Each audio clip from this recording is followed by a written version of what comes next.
Indépendance totale. 7h, 10h sur Radio Courtoisie, ligne droite, Baudouin-Wisselman. L'interdiction de l'abaya à l'école voulue par le nouveau ministre de l'Éducation nationale, Gabriel Attal, sera-t-elle réellement possible dans les faits ? Nous tâcherons de répondre à cette question, mais aussi de prendre du recul sur le sujet en analysant l'essor de l'abaya dans un phénomène plus large d'avancée de l'islam politique et de l'islamisation de la société française, avec deux invités, Stéphane Didier et Jean-Frédéric Poisson. Vous êtes président de VIA, La Voix du Peuple, et auteur de plusieurs ouvrages sur l'islam en France. Alors, parlez-nous de l'abaya. Je crois que vous avez, vous connaissez un peu déjà le sujet. Vous en avez sans doute parlé dans vos écrits sur l'islam politique, Jean-Frédéric Poisson. Bonjour à tous et merci de votre invitation. Nous sommes dans ce débat placés dans une confusion ou une espèce d'imprécision assez habituelle. Par méconnaissance de l'islam, de ses ressorts et de ses ambitions. Il n'y a pas dans l'islam de prescription vestimentaire, à aucun moment. Vous ne trouverez ni dans le Coran, ni dans les autres textes sacrés, c'est-à-dire, grosso modo, le Coran d'un côté et d'un autre côté, les faits et gestes de Mahomet, pour aller vite. Dans aucune de ces trois sources, il n'y a de prescription vestimentaire. Il y a seulement, à un moment donné, un passage de la vie de Mahomet qui est rapporté par ses compagnons de route et qui est devenu une espèce de, c'est ça, de geste de Mahomet, si vous voulez, officiel. Une indication, la sœur de Mahomet sort de leur domicile, elle est, comme Perrette et le Potelet dans la fable, légère et couvertue et courvêtue, et Mahomet manifeste une forme de réprobation silencieuse apparemment, ou à peine exprimée, et ses frères lui demandent ce qui ne va pas, il répond grosso modo que les femmes ne devraient pas se vêtir comme ça, qu'elles devraient être couvertes. Et il fait un geste avec sa main, il parcourt la main avec le bras depuis l'épaule jusqu'au poignet, et puis un geste avec les deux bras qui jusqu'en bas. Voilà, c'est tout. Vous ne trouverez pas d'autres indications vestimentaires. Donc, il est juste de dire que l'abaya n'est pas un vêtement religieux, car il n'y a pas de vêtement religieux en islam, ça n'existe pas. Ce qui a été inventé, c'est certaines communautés, certaines organisations qui ont décidé qu'il fallait s'habiller ainsi, ou comme ci, ou comme ça, etc. Donc, c'est vrai. Malheureusement, la situation dans laquelle nous sommes, pour avoir laissé s'installer un certain nombre d'organisations en France et laisser prospérer l'islam comme un système politique acceptable et possible, en tout cas, il est tout à fait vrai que, de même que pour le voile, il y a des jeunes filles qui mettent des abayas parce que c'est un effet de mode, un effet de groupe, parce qu'elles trouvent ça joli. Puis il y en a qui mettent pour des raisons de manifestation, d'appartenance à une communauté, de volonté de conquête. Alors Jean-Frédéric Poisson, Poisson, qu'il s'agit de combattre. En fait, c'est-à-dire cette volonté conquérante qui nous est imposée par un certain nombre d'organisations dont les frères musulmans sont la pointe de diamant en Europe. Jean-Frédéric Poisson, on y revient dans un instant. Je vous coupe déjà parce qu'on avait pris un peu de retard. C'est un petit bulletin d'actualité et on retourne à notre sujet dans un instant. Ligne droite, le témoin a dit la vérité, il doit être exécuté. La table ronde. Alors Jean-Frédéric Poisson, je vous ai interrompu, vous parliez donc de l'abaya, donc vêtement islamique, qui n'est pas clairement dans les textes islamiques, à l'instar des autres vêtements qu'on voit être portés. Vous disiez que c'était plus une création, ou du moins que c'était porté par un islam politique, par des institutions. Mais alors, pourquoi portons le voile dans les pays musulmans depuis des siècles ? Parce que les mêmes mouvements...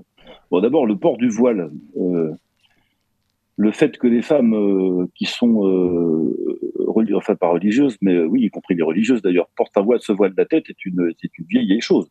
On trouve ça dans l'Ancien Testament. Nos grands-mères portaient le voile pour aller dans la rue à la messe. Enfin, il n'y a pas que les femmes musulmanes qui mettent un fichu sur la tête pour aller à l'office ou pour aller dans la rue. Ça ne se fait plus maintenant en France, mais en Occident, ni d'ailleurs. Dans beaucoup de pays, enfin, ça a été comme ça souvent. Il y a ce qu'il faut bien comprendre, c'est que une partie non négligeable des États musulmans et un certain nombre d'organisations ont décidé d'installer la charia en Europe. Ça fait l'objet d'un livre que j'ai publié il y a 5 ans, qui s'appelle « L'islam à la conquête de l'Occident », et dont le fait d'imposer aux sociétés européennes des pratiques musulmanes en les faisant reconnaître, acceptées par la loi, puis intégré comme un droit acquis, etc., fait partie, c'est-à-dire on veut écroître le domaine de la lutte, comme disait un film célèbre, Extension du domaine de la lutte, il y a quelques années. Donc ça commence par les menus halal, après c'est les horaires à la piscine, après c'est l'enseignement de l'arabe à l'école, après c'est le port des vêtements, et ainsi de suite. Aucune de ces dispositions n'est obligatoire pour la République française. Le peuple français a parfaitement droit de refuser de donner son accord à ce genre de pratique, mais à chaque fois qu'on en accepte une, eh bien, on perd du terrain aux yeux de nos interlocuteurs et pour les musulmans conquérants, car il y en a, je répète, à la tête desquels les frères musulmans qui ont une interprétation à la fois rigoriste de l'islam, littérale au fond, pour aller vite, mais qui ont en plus une stratégie de conquête pratique, politique, culturelle, comme je viens de le dire. La conjonction des deux fait que nos ennemis ne sont pas les jeunes filles qui portent des abayas pour aller à l'école. Nos ennemis sont les gens qui leur disent que vous ne pouvez pas être un bon musulman ou une bonne musulmane si vous ne portez pas l'abaya. Ça, c'est une bêtise. Ça n'est pas dans l'islam, c'est une interprétation qui est même pas religieuse ni spirituelle, c'est une interprétation politique de la religion qui n'est pas absolument pas conforme au texte, mais qui nous pose un problème non pas sur la laïcité, mais une question sur l'adversité politique. Ce sont nos adversaires, ces gens-là, et donc c'est pas les abayas qu'il faut interdire, c'est les frères musulmans. Alors je vais présenter notre deuxième invité plus longuement. Stéphane Didier, bonjour. Bonjour Baudouin. Alors vous êtes professeur d'histoire géo, vous étiez fait connaître en 2021 dans une interview à VA+, où vous racontiez avoir été victime par un parent d'élève musulman d'une menace d'égorgement.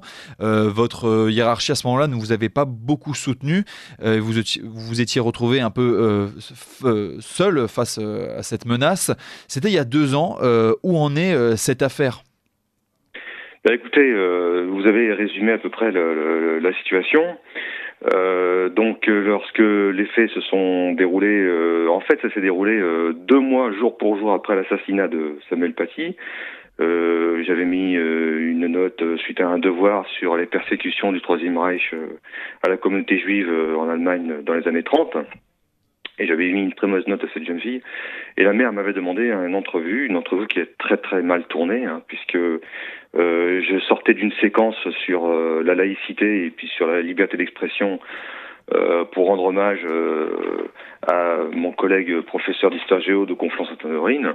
Et la discussion s'est terminée par des menaces verbales. Et donc je n'ai pas été soutenu par ma hiérarchie. Après avoir déposé plainte, j'ai fait l'objet également d'appels téléphoniques suspects et menaçants. Je suis resté j'ai continué mon année scolaire pendant 6 mois dans un quartier qui était truffé de fichiers pour radicalisation. Et j'ai bénéficié quand même au bout de 2 mois de la protection fonctionnelle, mais je devais quand même venir dans l'établissement scolaire, dans le plein milieu de ce quartier, pour assurer mes obligations de service. Et ce qui fait que je me suis retrouvé dans une situation particulièrement dangereuse, dans le sens où je n'étais absolument pas couvert par ma hiérarchie. J'avais un chef d'établissement qui refusait de reconnaître les faits et qui voulait absolument pas m'appuyer. C'est le fameux pas de vague, d'accord, si bien décrit par ce professeur de philosophie Didier Lemaire dans un livre qu'il a écrit qui s'appelle Lettres d'un émissaire de la République, parce qu'il a connu la même situation que moi. Et j'ai dû demander au mois de juillet, c'est-à-dire plus de 6 mois après les faits, une entrevue auprès du rectorat, dans laquelle j'ai exigé mon exfiltration de cet établissement, ce qui a été fait quand même, mais après un combat que j'ai mené, un combat personnel, où personne ne m'appuyait. Et la situation fait que, malheureusement, le dossier, le procureur d'Angoulême a classé l'affaire sans suite, parce que il y avait une circulaire de M. Dupond-Moretti qui expliquait en mois de mai 2021, et qui expliquait qu'il fallait classer les affaires obligatoirement qui donnaient lieu à une condamnation inférieure à 2 ans de prison. Donc mon dossier est tombé dans cette trappe juridique. Et donc l'affaire est toujours en l'état. J'ai changé d'établissement, je continue mon métier. Malgré tout, je suis dans un établissement où je ne suis pas trop exposé, mais bon, j'essaie de ne pas y penser, quoi. Je continue malgré tout mon métier, voilà. Donc en fait, le meilleur moyen de protéger un professeur qui a été menacé, c'est de le tenir loin des, entre guillemets, publics à risque. Est-ce que c'est pas un peu terrifiant comme constat d'échec? Ah, c'est un constat d'échec qui est évident. On est dans une situation qui est totalement inédite, qui est nouveau pour l'ensemble de la communauté des enseignants.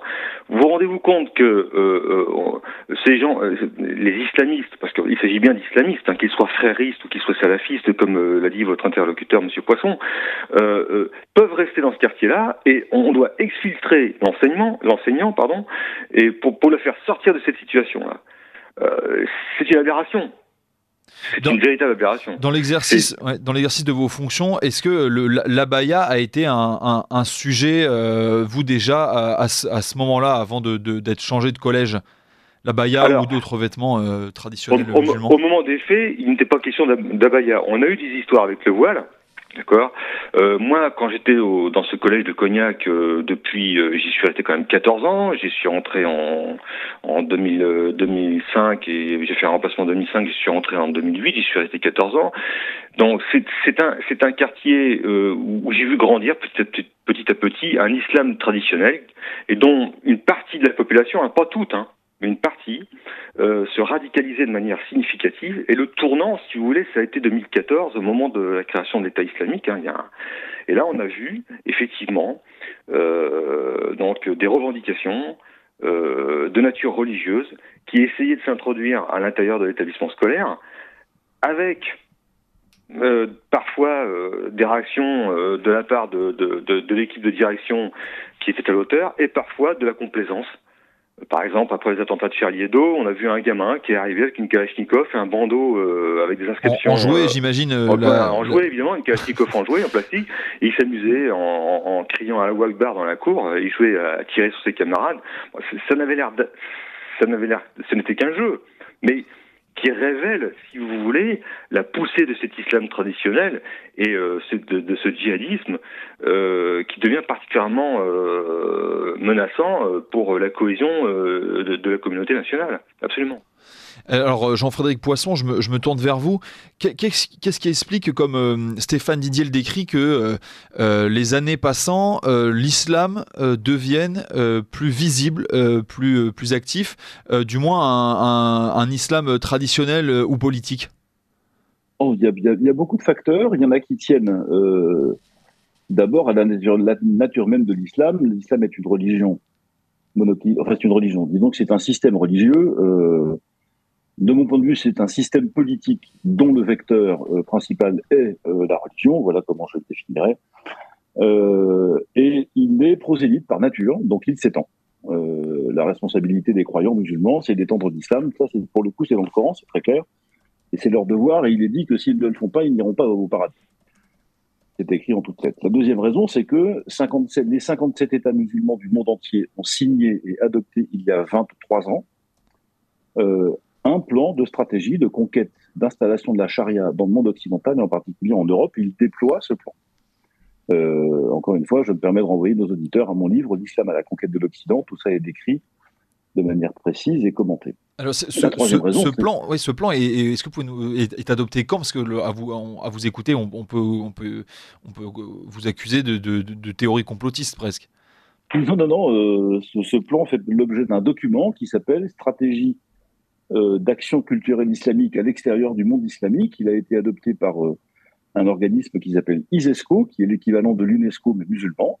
Il a été adopté à Doha en novembre 2000 par les 57 États membres de l'Organisation de coopération islamique, qui est l'espèce d'ONU islamique, et ce document est disponible sur mon site personnel. Il est disponible sur le site de l'ISESCO. Il existe, d'ailleurs, je ne suis pas le seul à en avoir parlé, mais je suis le seul à en avoir fait un commentaire exhaustif, et il dit très clairement que l'islam doit s'étendre, que les communautés musulmanes en Occident ne doivent pas être laissées à leur propre sort, que les États musulmans doivent les aider, et que la meilleure manière d'étendre l'islam en Europe est d'installer la charia, une société de substitution, est-il dit dans le document, c'est de s'appuyer sur ces communautés musulmanes installées en Occident et de leur donner tous les moyens de s'étendre sous la forme d'une conquête, pour la raison que la société occidentale est décadente et qu'elle ne résistera pas. C'est leur hypothèse, et d'ailleurs ils ont raison. C'est le troisième motif pour répondre à votre question, c'est la lâcheté,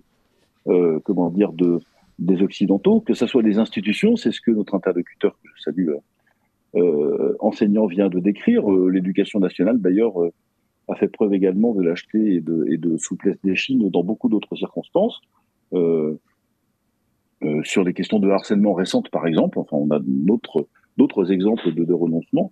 Et le dernier point, c'est le fait que nous ayons renoncé à notre propre système de valeurs et qu'en ayant renoncé à notre propre système de valeurs, nous ne prenons plus la peine de critiquer les systèmes de valeurs adverses.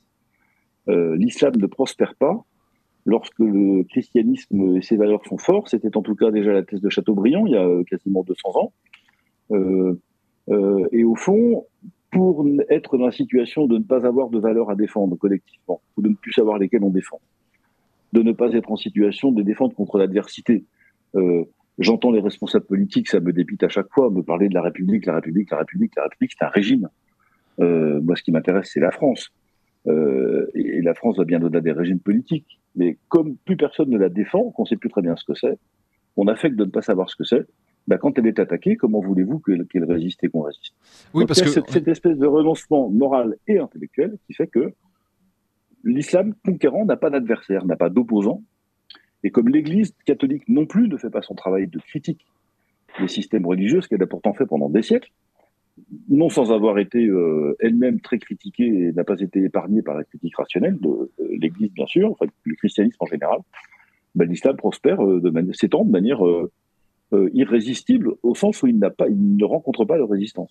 Oui, c'est peut-être le nœud du problème, c'est que on veut se défendre en invoquant la République, les valeurs de la République, mais il y en a autant qu'il y a de républicains, dans le sens où Jean-Luc Mélenchon a ses valeurs de la République, Yannick Jadot a les siennes, un Michel Onfray va avoir les siennes, ou plus à droite, on peut avoir aussi des gens qui ont leur vision de la République, mais en réalité, la laïcité ne reconnaît aucun culte, enfin, du moins ne les rémunère pas, et surtout ne fait pas de distinction entre les citoyens, quelle que soit leur religion. Donc automatiquement, ce que vous voulez dire, c'est que la place est faite, la place est libre, vu qu'il n'y a pas de différence entre ces religions. Une religion peut se développer et s'installer. Donc qu'est-ce qu'il y a à faire avec une laïcité qui, dans le sens de 1905, ne fait pas de différence?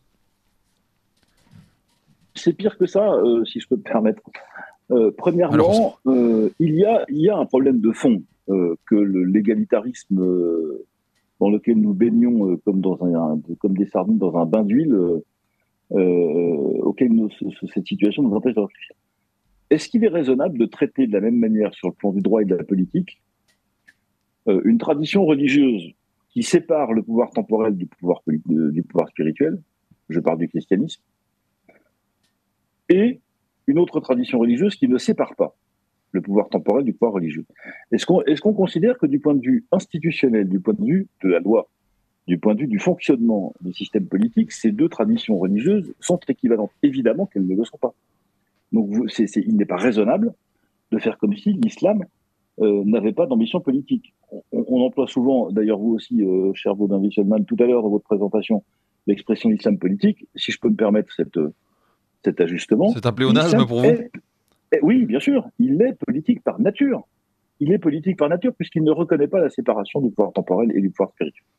Deuxième élément, nous nous trompons sur la laïcité depuis le début, ce qui nous empêche de combattre justement l'islam, non pas les musulmans. Personne ne songe à combattre les musulmans. Comme je le disais tout à l'heure, notre adversaire n'est pas cette jeune fille qui va à l'école avec une abaya. Notre adversaire, c'est l'islam comme système intellectuel.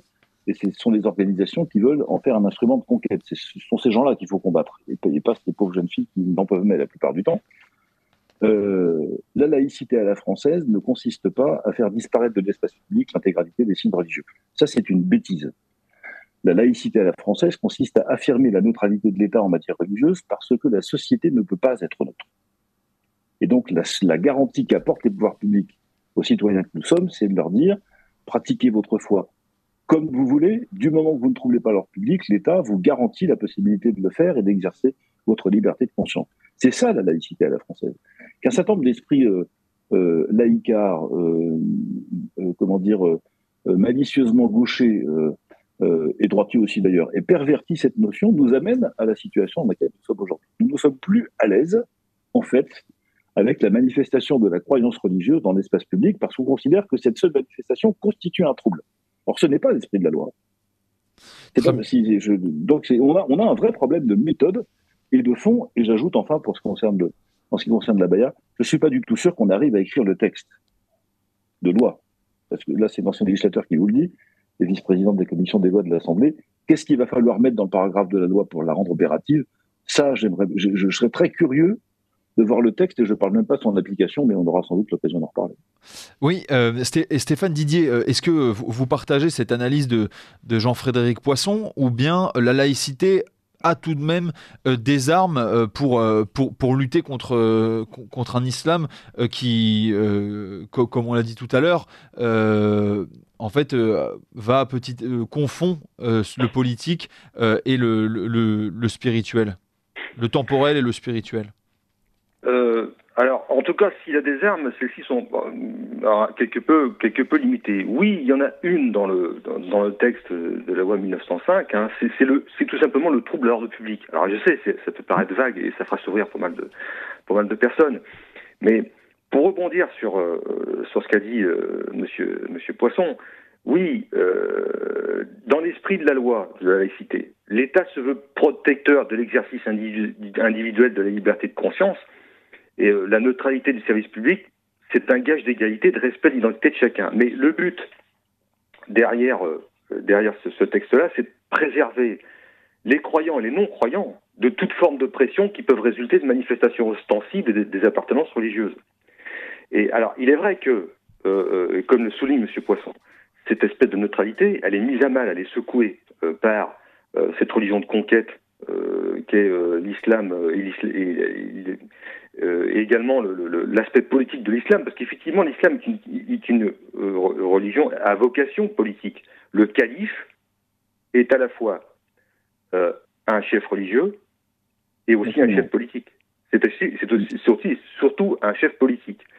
Donc, c'est mis à mal. Mais je pense qu'on peut quand même, on a un levier sur lequel on peut s'appuyer, c'est le respect de l'ordre public. Moi, je me base également sur la décision du Conseil d'État du 27 juin 2022 concernant l'affaire du Burkini. J'ai lu hier soir le rapport, le référé du Conseil d'État, et il est assez intéressant, quoi.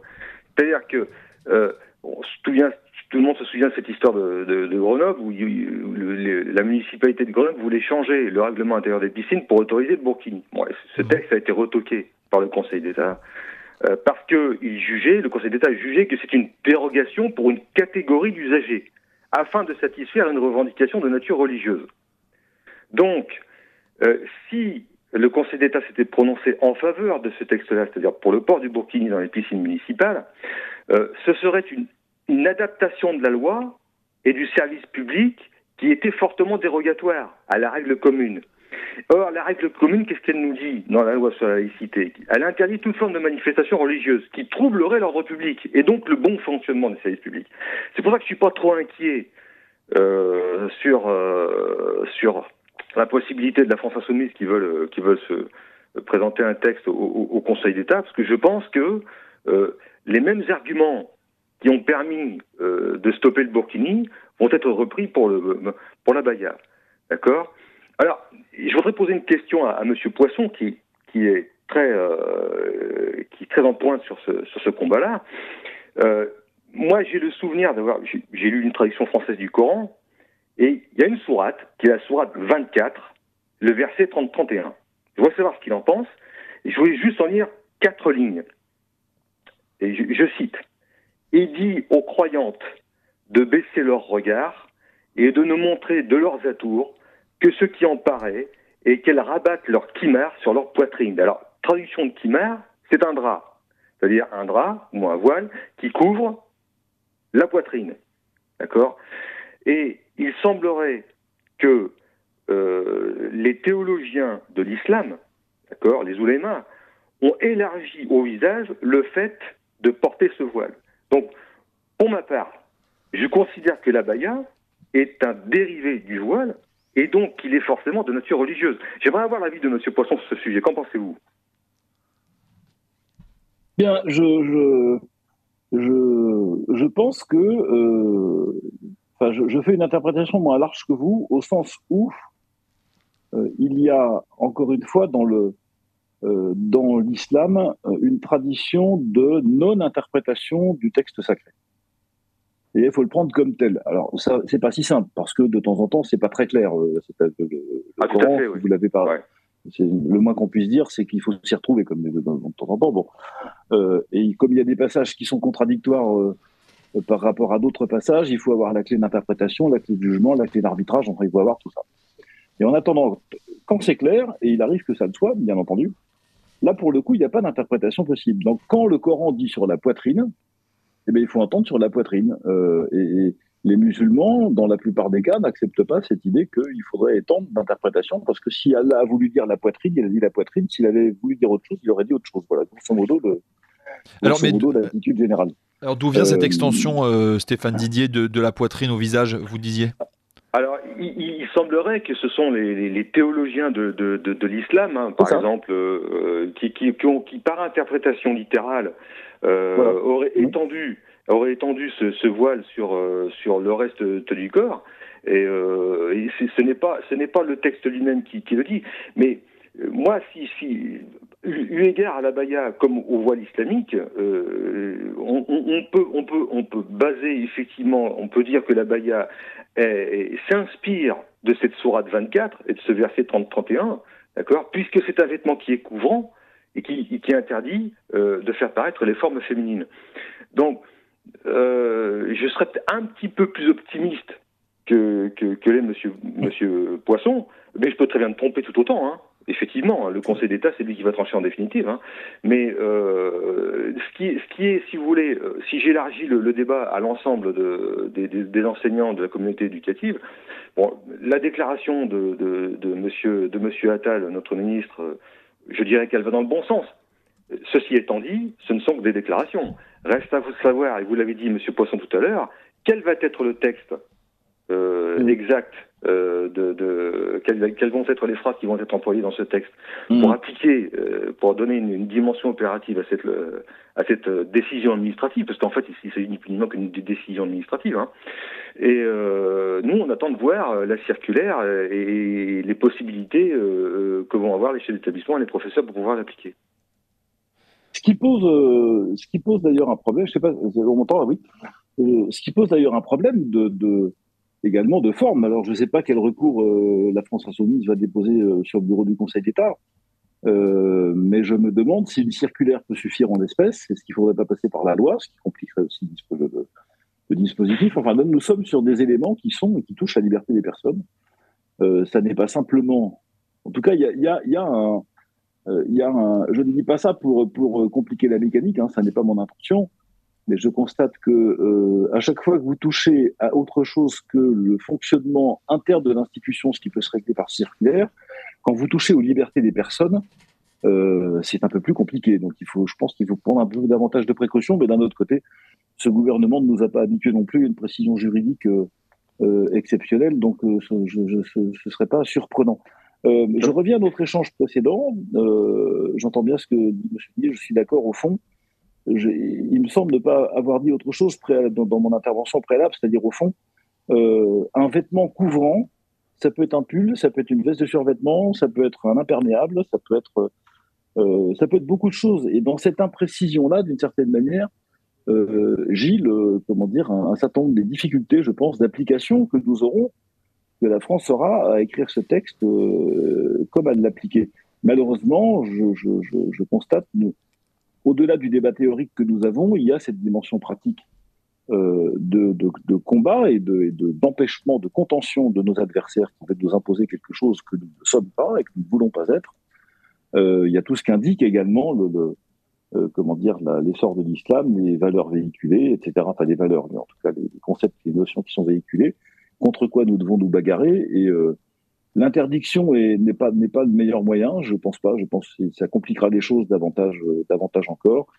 Et je pense que surtout, c'est une dimension paresseuse, c'est ce que j'évoquais tout à l'heure.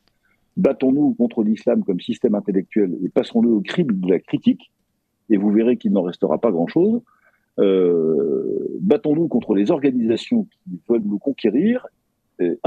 Commençons par interdire des frères musulmans. Et on verra plus clair. Et vous verrez que beaucoup des problèmes que posent ces pièces de vêtements seront réglés de manière presque mécanique. Est-ce que l'interdiction des frères musulmans ne revient pas à, comme Gérald Darmanin ces derniers temps a aimé faire, dissoudre des associations, mais les individus se reconstituent derrière?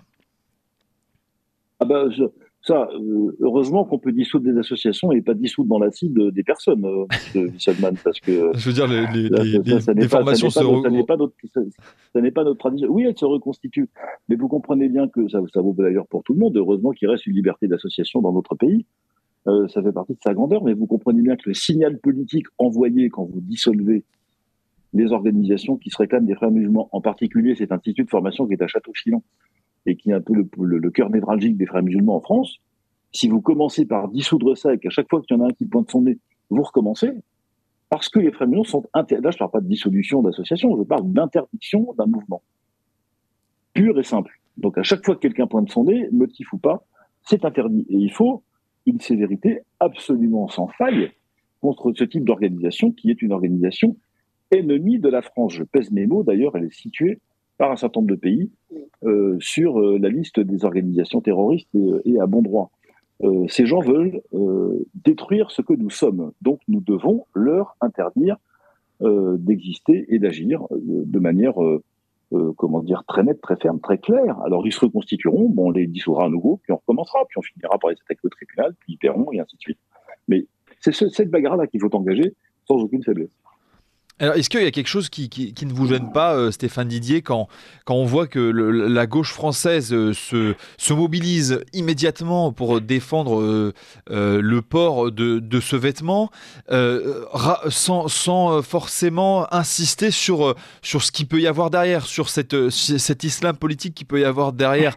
Est-ce qu'elle manque de courage? C'est de la lâcheté, ou c'est déjà de la soumission? C'est tout ce que vous venez d'énumérer, mais c'est surtout une stratégie d'adaptation pour se construire une clientèle électorale. C'est avant tout cela. Hein. C'est une posture qui permet de gagner des points auprès de la population musulmane, qui d'ailleurs, à mon avis, c'est une erreur, parce que ce calcul-là, il y a beaucoup de nos concitoyens musulmans qui ne se reconnaissent pas dans l'islamisme radical. Il faut bien quand même le dire. C'est une réalité.